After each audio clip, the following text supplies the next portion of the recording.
दोस्तों, आज पुष्कर की पवित्र धरती पर कुछ ऐसा हो रहा है जो सदियों तक याद रखा जाएगा। पहली बार एक साथ 200 वेदियों पर हो रहा है गायत्री पुरस्चरण महायज्ञ। आखिर कैसा दिखता होगा वो विहंगम दृश्य, जहां हजारों लोग एक साथ स्वाहा बोल रहे हों और हवन कुंडों से उठता हुआ धुआं पूरे आकाश को पवित्र कर रहा हो। यह सिर्फ यज्ञ नहीं है, ये पुष्कर के इतिहास का वो महापर्व है जो सदियों में एक बार आता है। चलिए मेरे साथ इस ऐतिहासिक पल का साक्षी बनने और उस दिव्य ऊर्जा को अनुभव करने जो पुष्कर के वातावरण में व्याप्त है। तो हेलो दोस्तों, मेरा नाम है महिमा और मैं रहती हूँ अजमेर में। तो मिलिए हमारी प्यारी ब्लूबेरी से, जो आज इतने सारे महारथियों का बोझ उठाकर इतिहास रचने वाली है। अजमेर की टेढ़ी मेढ़ी और भीड़ भाड़ भरी सड़कों को पार करके हमारी ब्लूबेरी वहां जहाँ पहुंची जहाँ पर मेरी मम्मी इंतजार कर रही थी और साथ खड़ा था उनका पर्सनल बॉडीगार्ड, यानी कि मेरा प्यारा भाई। अब हमारी ब्लूबेरी पूरी तरह से फैमिली एक्सप्रेस बन चुकी है। पीछे की सीट बिल्कुल स्कूल बस बन गई है। देखिए यह पुष्कर घाटी के खूबसूरत नजारे, एक तरफ ये ऊंचे पहाड़, दूसरी तरफ ये हल्का फुल्का ट्रैफिक। ऐसा लग रहा है जैसे पूरी दुनिया आज ही इस रास्ते से पुण्य कमाने जा रही है। अरे वाह,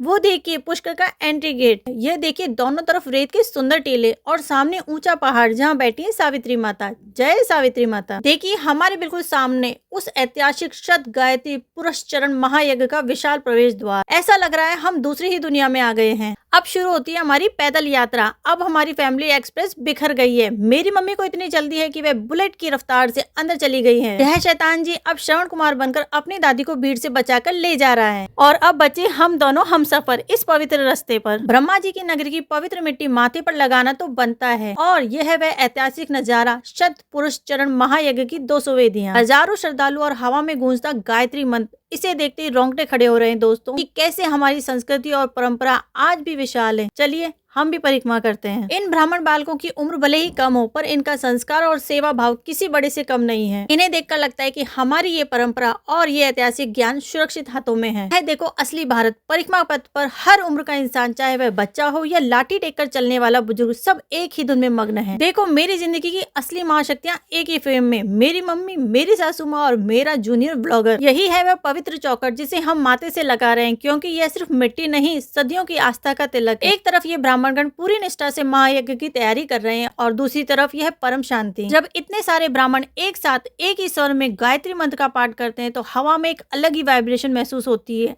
ऐसा लग रहा है इस मैदान में पूरा ब्रह्मांड एक हो गया हो। यहाँ धूल से बचने के लिए पानी के फव्वारे रखे हैं, लेकिन इस शैतान का तो यहाँ रेन डांस चालू हो गया है। हमारी किस्मत देखिए, सामने प्रखर जी महाराज जी के दर्शन हो गए हैं। पुष्कर की घाटियां, सावित्री माता और गायत्री माता के ऊंचे पहाड़ और उनके बीच महायज्ञ की यह पवित्र अग्नि, यह सब हमारे दिल में हमेशा के लिए कैद हो गया है। तो दोस्तों, यात्रा हुई पूरी पर यादें हैं बाकी। मिलेंगे फिर अगले ब्लॉग में, दिखाएंगे नई झांकी। जय पुष्कर राज।